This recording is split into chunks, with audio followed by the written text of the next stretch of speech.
9일세월 올라가자 이 말씀 가운데 하나님의 은혜가 여러분 안에 넘치기를 기대합니다. 오늘 본문의 배경은 제가 좀 설명을 드리면 좋을 것 같은데요.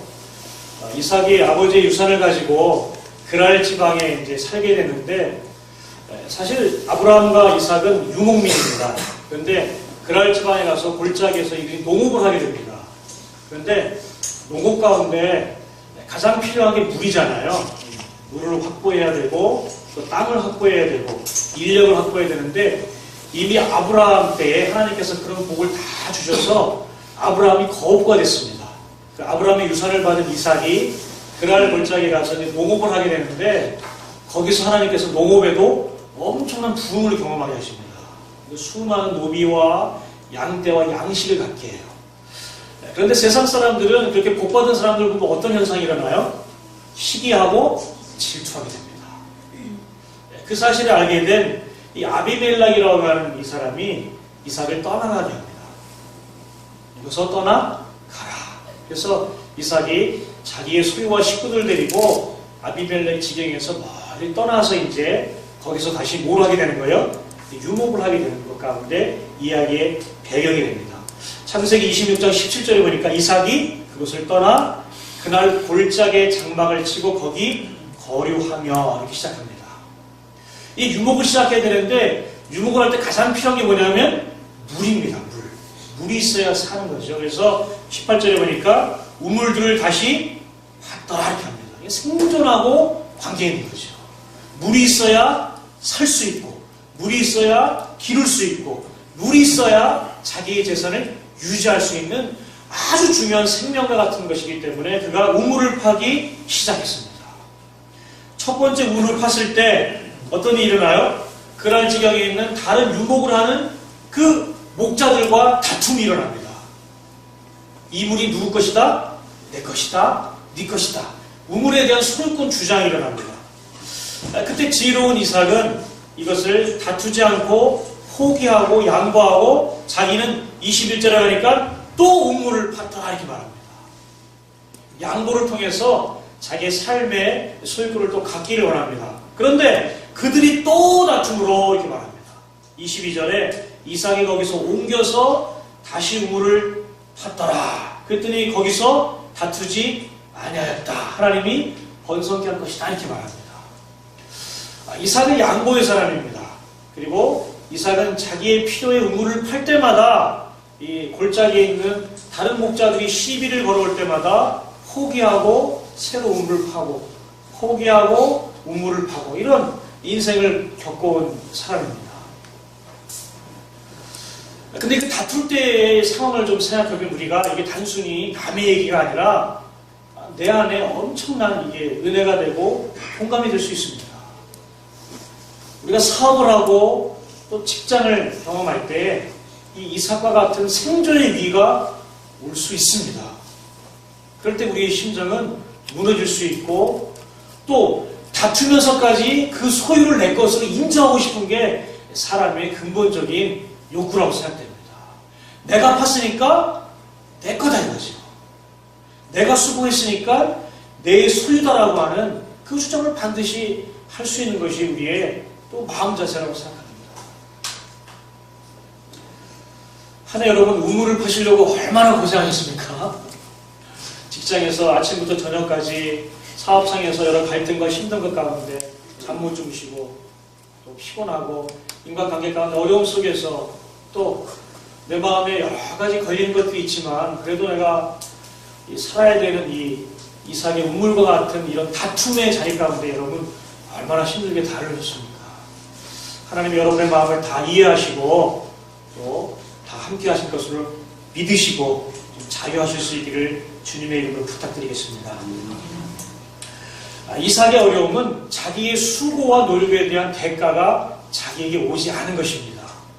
분명히 내가 팠는데 내게 아니라는 거죠. 그리고 전혀 수고하지 않은 사람들이 자기 것을 주장하고 나올 때에 이삭의 방법은 포기하고 양보하고 떠나는 것이었습니다. 그런데 여기 보면요, 우리가 한 가지 영적인 하나의 문제를 발견하는데 그게 뭐냐면 우물을 먼저 팠다라고 하는 거예요. 시작이 우물이었고 갈등 가운데 그 양보를 했지만 또 다른 시작의 출발에서는 또 우물을 파는 거였습니다. 갈등이 됐고 양보한 다음에 그의 또 다른 우물의 시작은 뭐라고요? 또 우물을 파는 거였습니다. 자기 삶의 근원, 자기의 그런 목양에 필요한 어떤 아주 기본적인 그 파는 것에 그의 우선순위를 가진 것을 성경이 얘기해주고 있습니다. 우리가 하늘을 달려오면서 우리의 삶의 필요를 채우는 여러 가지 우물들을 여러분이 열심히 팠다는 것을 생각하게 됩니다. 직장에서, 가정에서, 믿음 안에서, 기도 가운데, 목장 안에서. 그런데 반복적인 다툼의 문제, 반복적인 소유권을 내가 양보해야지만 해결되는 문제들 가운데 이렇게 마음이 답답하고 시원하게 해결되어진 것 같지 않은 그 문제들, 이것이 우리에게 정리되어야 될 하나님의 숙제로 우리에게 던지는 문제라고 생각됩니다. 어려움이 있습니다. 어려움. 누구나 다 이 어려움이 있습니다. 그리고 그것을 해결하고 싶은데 해결되지 않는, 치워지지 않는 갈등 때문에 답답함을 느낍니다. 저도 마찬가지입니다. 저도 크리스마스를 이제 지나고 다시 한번 교회를 되돌아보면서 이 말씀을 보게 되는데요.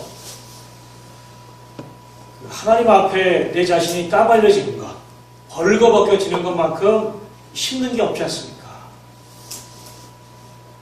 사탄은 그럴 때 역사를 합니다. 그리고 아주 철저하게 제 자신을 향하여 제 스스로의 잣대를 가지고 정죄하게 합니다. 너 한 게 뭐 있냐? 너 한 게 뭐가 있냐? 이런 정죄를 엄청나게 막 이제 하야 되는 거예요.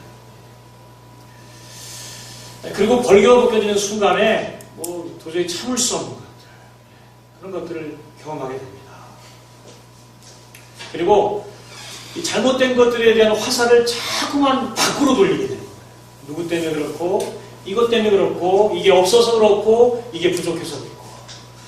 이 벌거벗겨진 내 모습에 대한 이 원인을 자꾸 외부로 돌리는 이 닫혀버린 제 마음과 눈을 한번 발견하게 되었습니다. 시원하게 내가 판 우물에서 생수를 마시고 싶은데 그 우물이 없는 것 같은 상태. 여전히 우물은 있는데 그 우물에서 내 갈증이 해결되지 않는 것 같은 상태에 어려움이 좀 있었습니다. 창세기 15장에 보니까 아브라함이 자기 조카 롯이 포로로 잡힌 상태에서 자기 집에서 길려온 310만 명을 데리고 가서 구출해낸 거죠. 그리고 그 연합된 5왕이 이 아브라함을 공격할까봐 두려움이 있었습니다. 그 두려움이 있었던 그때 아브라함이 밤에 나타나서 그에게 위로의 말씀을 줍니다. 내가 너의 상급이다. 내가 너의 방패다. 내가 너를 지키고 보호하고 하늘의 별같이 너의 자손을 많게 할 것이다. 라는 약속의 말씀을 주십니다. 그리고 난 다음에 이삭과 같은 동일한 사건이 일어나요. 브엘세바에서 아비멜렉이 와서 다투는 겁니다. 아브라함이 거기에 브엘세바라고 하는 맹세의 의무를 세우고 거기에 예배를 드린 다음에 그 땅에 머무는 사건이 나옵니다. 그 다음에 아브라함이 하나님을 대면하는 장면이 나오는데, 대면할 때 내가 어떻게 하나님의 약속을 믿을 수 있습니까? 라고 할 때 하나님께서 이 새를 반을 쪼개래요. 그리고 그거를 하나님 앞에 벌려놓으라 이렇게 말합니다. 저는 그걸 보면서 이게 제 모습 같았어요. 제 모습. 하나님 앞에 완전히 쪼개서 벌려진 것 같은 재물의 상태. 죽어져서 나를 다 해고해버린 상태.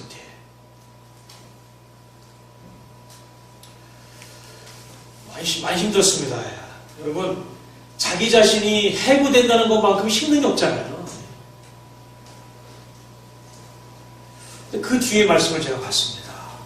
그 쪼개진 시체 위에 하나님이 걸어오셨습니다. 할렐루야. 하나님이 쪼갠 것으로 끝난 게 아니라 다시 봉합하신 하나님을 발견하게 됐습니다.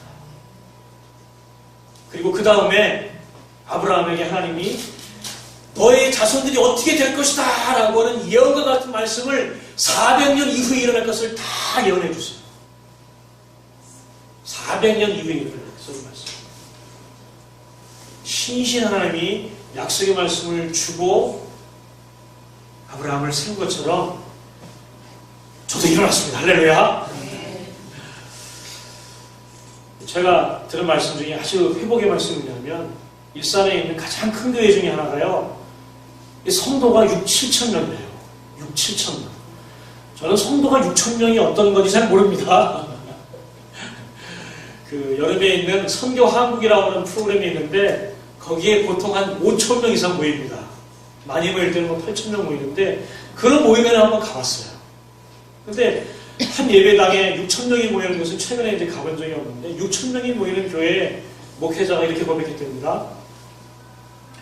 일산에 있는 목회자 여러분, 성도가 많은, 제가 배부른 소리 같지만 이미 개척하고 성도가 작은 교회 목사님들이 오해 없이 듣기를 바란다. 이렇게 고백했대요. 우리 교회 6, 7천 명이 출석하는데 헌신된 성도는 1%가 채 안 됩니다. 그게 솔직한 6, 7천 명을 섬기고 있는 담임 목회자의 고민입니다. 여러분, 6천 명의 1%는 몇 명이에요? 60명이네, 60명. 6천 명의 교회를 움직이는 사람이 누구라고요? 60명이에요. 그럼 나머지 5,940명은 뭐예요? 야구장에 표 내고 들어간 군중입니다. 예수님이 기적과 이적을 볼 때 수없이 따라했던 그 사람들, 예수님이 십자가에 달렸을 때 어떻게 됐어요? 다 떠나버린 그 사람들. 밀물처럼 왔다가 썰물처럼 빠지고 헌신하고 봉사하는 것에 절대 체크하지 않는 사람들이다 이렇게 생각합니다. 그래서 저는 저희 교회를 한번 비교해 봤습니다. 우리 교회 60명, 60명. 그 교회의 헌신은 1%입니다. 우리 교회 헌신한 사람 6명, 6명. 60명이 6명이면 몇 프로예요? 10%입니다, 여러분. 10%. 그러니까 6,000명의 1%보다 60명의 6명이 훨씬 더 많아요. 할렐루야. 우리는 비율로 보면요, 교인 수의 10% 헌신했습니다. 최소한. 그 얘기는 뭐예요? 하나님 앞에 숫자로 보지 않고 헌신된 비율로 보자면 우리 교회가 주님이 더 원하는 교회예요. 할렐루야. 단적인 예가 그건 좀 소망이 생겼습니다. 됐다. 그 많은 사람 중에 1%인데 우리는 그 많은 교회 10배를 감당하고 있어요. 10배를. 할렐루야. 제가 어제 한 장로님을 뵀습니다. 그 장로님이 그런 말씀 하세요. 제가 말하는 것은 저희 교회를 자랑하는 게 아니라 하나님이 저를 통해서 저의 이 벌어진 것들을 회복시키는 것을 얘기하는 겁니다. 우리 교회는 자랑할 것이 없지 않으죠? 하나님 자랑하는데. 그 장로님이 그러세요. 순복음 지구촌 교회는 작지만 대형 교회에 못지않은 일을 하고 있대요. 선교하는 걸 보고 또 우리 김정희 목사님 사역하시는 걸 보고 또 성도들이 섬기는 걸 보면 한국 교회에 내놓으라는 대형 교회에 못지않은 사역을 감당합니다. 할렐루야. 그게 저를 이렇게 벌려져 있는 제 상태, 그것을 봉합하시는 하나님의 위로의 수술대였습니다. 하나님은 그렇게 해부하기도 하시지만 그렇게 싸매시기도 하시는 분임을 다시 알게 됐습니다. 제가 가정교회를 이제 세미나를 가고 컨퍼런스를 가고 이쪽 경기 서지역에 있는 교회를 가서 보고 이럴 때 느껴지는 가장 큰 두려움은 해부당하는 겁니다. 지난번 모임에 갔을 때도 얘기를 들었는데 한 교회가 가정교회인데 운정 쪽에 목사님 집에서 가정교회를 시작했답니다. 3년 됐는데 벌써 30명이 모여서 교회를 섬기고 있대요. 집에서 모이는데 30명이 모인대요. 그 얘기를 듣고 제 자신을 딱 보면은 뭔가 이게 막 절망이 막 돼요. 절망이. 그리고 막 그런 문제들을 놓고 이제 하나님 앞에 제가 까발려졌는데 하나님이 저한테 그런 마음을 주십니다. 나도 너를 정죄하지 아니하노니 다시 가서 죄 짓지 말아라. 할렐루야. 정죄는 사탄의 도구. 하나님은 절대 정죄하지 않고 우리를 다시 싸움에서 회복해 하시는 하나님인 줄로 믿습니다. 근데 결정적인 하나를 제가 발견했습니다. 왜 이렇게 목마르고 왜 이렇게 답답하고 왜 이렇게 시원하지 않는가? 그 문제는 삶의 우선순위와 그 우선순위의 최고인 하나님의 손을 붙잡고 있지 않는 것, 하나님 앞에 서지 않은 것, 하나님 앞에 예배드리지 않은 것, 이것의 잘못된 우선순위가 저를 점점 하나님과 떨어지게 했고 답답하게 했고 결국에는 목말라서 내 스스로 하나님이 주신 생수를 맛보지 않고 다른 것으로 채우려고 했던 그 연약한 인간의 반복적인 실수 앞에 선 것을 보게 됐습니다. 창세기 26장 23절에 보니까 이삭이 거기서부터 브엘세바에 올라갔다니 이렇게 말합니다. 브엘세바 올라왔더니 그가 우물을 먼저 파고 그 우물을 뺏을 때 양보하고 그 다음에 또 우물을 파고 그것을 뺄 때 양보하고 그 다음에 또 우물을 파고 반복적인 우물을 파는 행동들.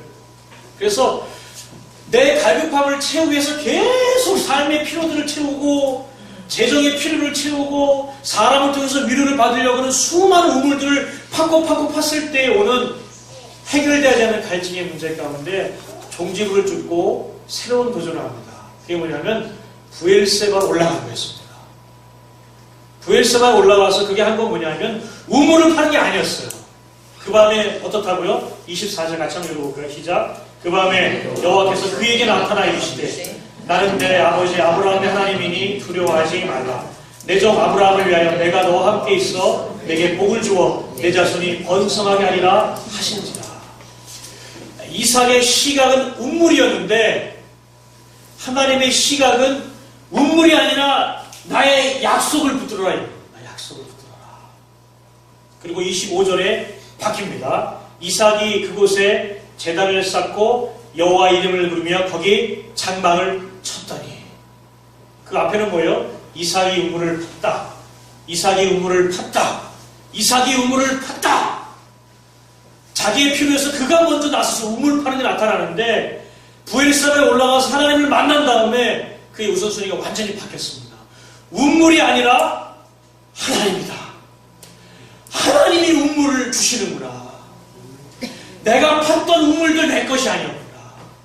그리고 25절 후반부에 뭐라 그래요?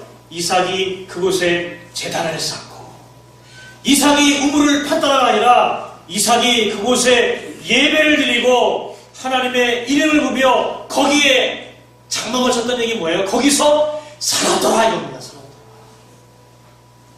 하나님 앞에서 그가 하나님의 이름을 부르고 예배 드리며 하나님 앞에 살았더니 그 다음에 뭐가 일어나요? 이삭의 종들이 우물을 팠더라.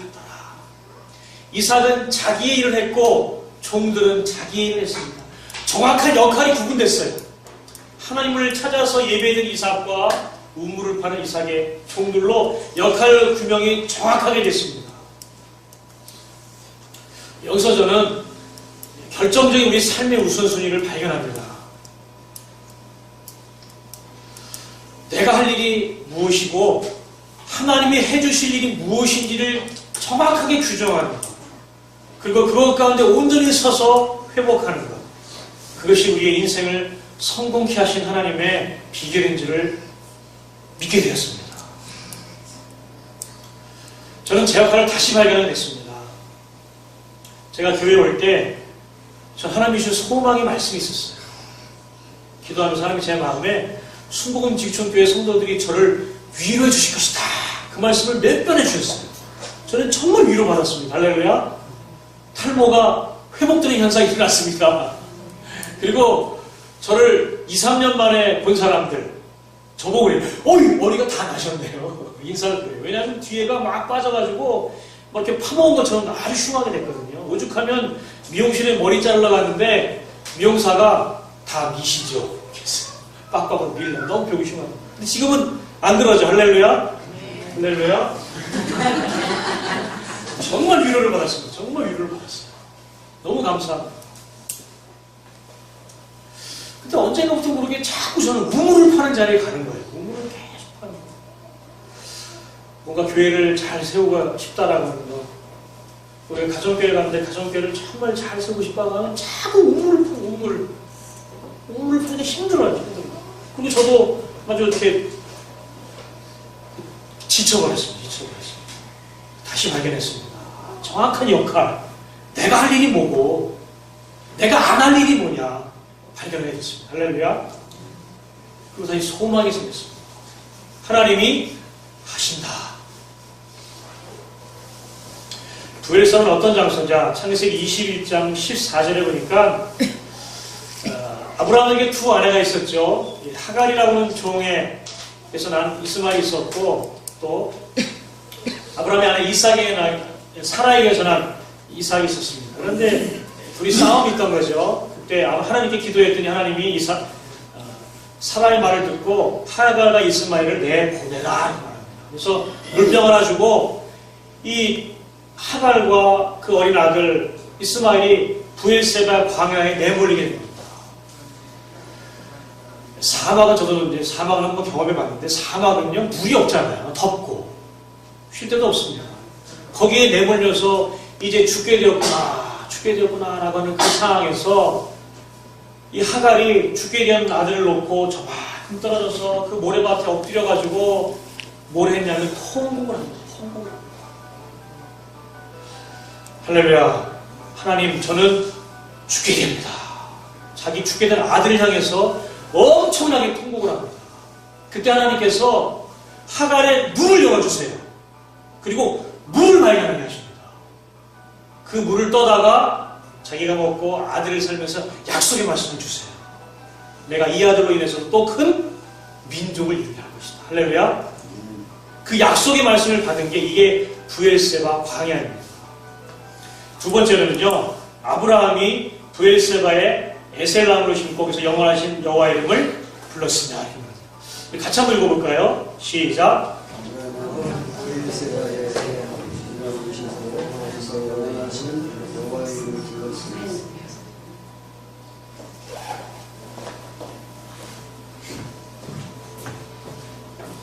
이 부엘세바의 장소의 중요한 의미는 뭐냐면 아브라함의 하나님을 믿었던 아브라함이 그곳에서도 영원하신 여호와 이름을 불렀다 이렇게 말합니다. 하나님의 이름을 부르는 것.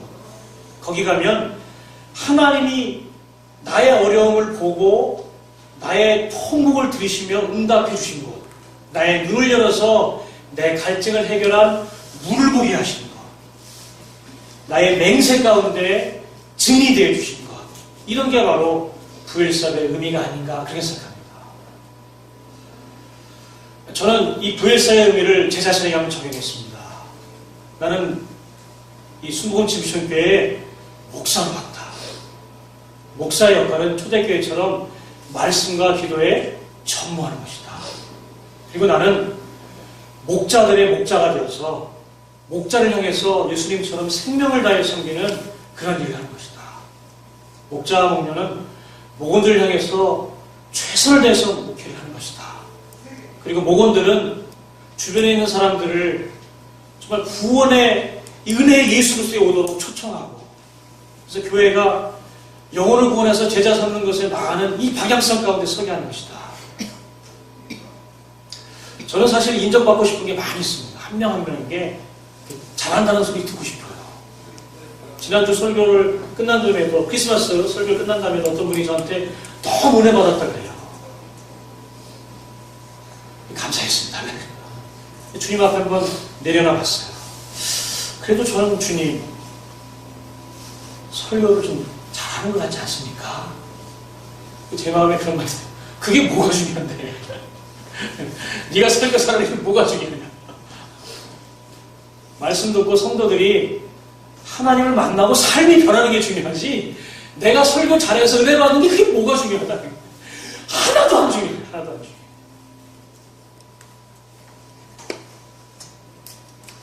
그렇습니다, 주님.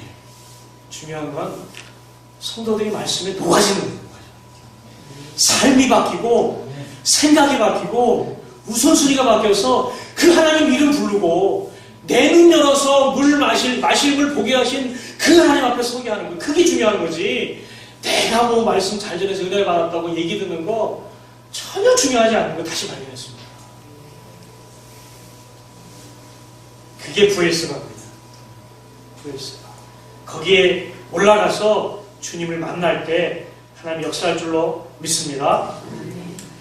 자, 그 주님을 만났더니 어떠한 일이 일어나냐?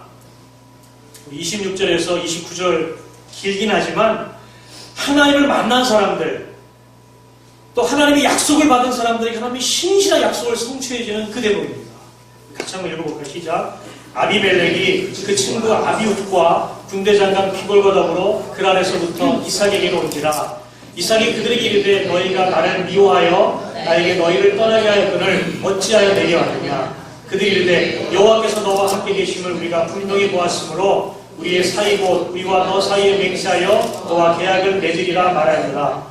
너는 우리를 해하지 말라. 이는 우리가 너를 범하지 아니하고 선한 일만 내게 행하여 내가 평안히 가게 했습니다. 이제 너는 여호와께 복을 받은 자니라. 할렐루야. 운물의 다툼이 있고 경쟁이 있을 때 이 아비멜렉이 오지 않았습니다. 부엘셉에서 하나님을 만나고 이삭의 거기에 장막을 치고 거기서 여호와의 이름을 부르고 자기의 역할을 정확하게 하고 종들이 우물을 판 그 다음에 우물이 아직 파지지 않았습니다. 그때에 이 아비멜렉이 그 친구 아흡삭과 군대장관 비굴과 같이 와요.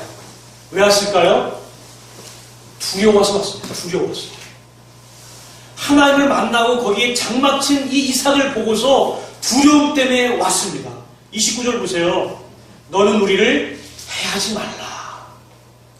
군대장관 손잡고 이 아비멜렉 왕이 왔어요. 자기 죽일까봐. 우리 해하지 말아라. 내가 널 보니까 하나님이 함께 계시고 하나님께 복받았다.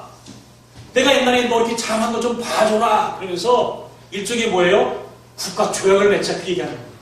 하나님이 주변의 사람들에게 이삭을 두렵게 만드셨어요. 하나님을 만난 사람들의 특징이 주변 사람들이 하나님과 함께 계신 것을 보면 두려움을 갖게 됩니다. 할렐루야. 모세와 같이 있던 여호수아, 모세가 죽고 여호수아가 그 많은 백성을 데리고 가나안을 가야 되는데 두려움이 생겼습니다. 하나님이 모세와 함께 계셔서 애굽을 건너오게 했는데 이 어린 여호수아에게 두려움이 있었습니다. 난 어떻게 할 것인가? 그리고 기다렸습니다. 기도했습니다. 그때 하나님께서 여호수아에게 말씀을 줬죠. 너는 말씀을 봐라. 이 말씀 보고 좌로나 우로나 치우치지 말아라. 그 말씀대로 행하면 내가 모세와 함께 있던 것처럼 너와 함께 할 것이다. 여호수아는 정확하게 자기 할 일을 알았습니다. 그리고 말씀을 붙들고 그 말씀대로 순종하기로 결단했습니다. 그리고 강을 건넜어요. 강을 건넜습니다. 모세가 애굽에서 나와서 이 엄청난 홍해를 건넌 것처럼 강을 건넜습니다. 말씀을 붙들고 넘었습니다. 그 다음에 따라오는 얘기가 뭐예요? 모세와 함께 있는 것처럼 여호수아와 함께 있었고 백성들이 여호수아를 두려워하였더라. 할렐루야. 하나님을 만난 사람들, 그 하나님의 이름을 부르고 그와 함께 살기로 작정하고 장막 친 사람들에게는요, 주변 사람들이 두려운 존재로 인식하게 됩니다. 그게 하나님의 약속입니다. 할렐루야. 내가 사람들을 두려우는 것이 아니라 사람들이 내게 있는 하나님을 보면서 두려워하는 거예요. 그런 삶을 살고 싶지 않습니까? 그런 삶 가운데 여러분의 인생을 다시 한번 도전하고 싶지 않습니까? 28절 보세요. 그들이 이르되 여호와께서 너와 함께 계신 우리가 분명히 봤다. 감옥에 있는 요셉에게도 간수장이 뭐라 그래요? 하나님이 너와 함께 계신 거라. 할렐루야. 하나님을 붙들고 사는 사람들은요, 분명히 하나님께 함께 계신 것을 증거드렸습니다. 그리고 주변에 있는 사람들이 알아요. 할렐루야. 우리 교회를 향하여 어제 만난 장로님이 얘기한 것처럼 하나님이 우리와 함께 계시다 분명히 증거하게 됩니다. 그런 삶을 살고 싶지 않습니까? 그런 인생의 영광을 하나님께 돌리고 싶지 않습니까? 저는 엄청난 소망이 생겼어요. 소망이. 그렇구나. 내 역할을 정확하게 구분해서 거기에 내가 정말 인생을 투자하면 나머지는 하나님이 책임지십니다. 하나님이 두렵기도 하시고 하나님 나를 인정도 받게 하시고 하나님이 영광도 받게 하시며 군대 장관 데리고 와서 나하고 계약을 맺자고 하는구나. 소망이 생겼습니다. 무엇이 두렵습니까? 인생의 새로운 출발을 이 부엘세바에서 한번 도전할 수 있기를 부탁드리겠습니다. 두 번째 하나님의 약속이 성취됩니다. 우리 26장 32절만 한번 같이 읽어볼까요? 시작. 그날에 이삭의 종들이 자기들이 판 우물에 대하여 이삭에게 와서 알려 이르되 우리가 물을 얻었나이다 하매. 할렐루야. 이 하나님의 일, 하나님의 이름을 부르고 거기서 예배를 드리고 주님과 살아가는 것에 결정을 하고 했더니 종들이 이제 뭘 발견한 거예요? 나가서 물을 얻는 역사가 일어납니다. 그렇게 원했던 물, 자기의 생명과 같은 물, 내가 먹고 살아야 될 직장, 정말 잘 돼야지 내가 뭔가 할 수 있는 사업장, 내가 어려고 힘들었는데 회복돼야 될 관계의 문제, 가족의 문제, 이런 것들이 하나님이 해결되게 하는 역사가 나오는 것을 우리가 보게 됩니다. 할렐루야. 이것은 이삭이 선동되어져서 우선수를 가지고 판 것이 아니라 그의 종들이 가서 우물을 판 것이다 이렇게 말하고 있습니다. 그렇게 얻고자 했던 우물, 그렇게 파고자 했던 우물, 한 번 파고 두 번 파고 세 번 팠을 때 수많은 갈등과 어려움 속에서 내 것으로 온전히 인정할 수 없었던 그 우물, 그 우물이 이제 자연스럽게 뭐가 된 거예요? 내 우물이 된 겁니다. 이삭이 애쓰고 수고하지 않고 다툼 때문에 골몰이 썩지 않아도 자연스럽게 되어버린 우물, 그 우물의 이름을 뭐라 그래요? 부엘세바, 맹세의 우물. 하나님께서 그렇게 우리 가운데 우리의 갈증을 해결할 우물을 주실 줄로 믿습니다. 우물을 파기에 열심이 아니라 하나님을 만나기에 부엘세바로 올라갈 때에 하나님께서 우리가 파지 않은 우물도 우리에게 줄 줄로 믿습니다. 그런 소망이 여러분의 정리되시고 정말 우리가 붙들고 신음할 것은 내가 해부당해서 발가벗겨지는 것을 두려워할 것이 아니라 다시 그것을 싸매고 다시 나에게 화려한 옷을 입히셔서 다시 서게 하실 그 하나님의 소망인 줄로 믿습니다. 정확하게 우리가 있어야 될 곳, 우리가 할 일을 규정짓고 거기에 우리의 정신을 집중해서 우리의 삶의 우선순위를 정확히 결정할 때에 하나님께서 약속의 말씀을 주시고 우리가 그렇게 원했던 우리 마음속에 있는 그 우물, 그것을 주게 하는 역사를 경험하게 될 줄로 믿습니다. 부엘세바로 올라가자 말씀을 정리합니다. 우물 먼저 파겠다는 생각에서 하나님의 이름을 부르는 믿음의 자리로 나가시는 귀한 인생의 전환점이 되시길 주님의 이름으로 부탁드립니다. 우리 찬양 한 장 같이 부르시면서 주님께서 결코 우리를 정죄하지 않습니다. 주님은 결코 우리 잘못했다고 책망하지 않습니다.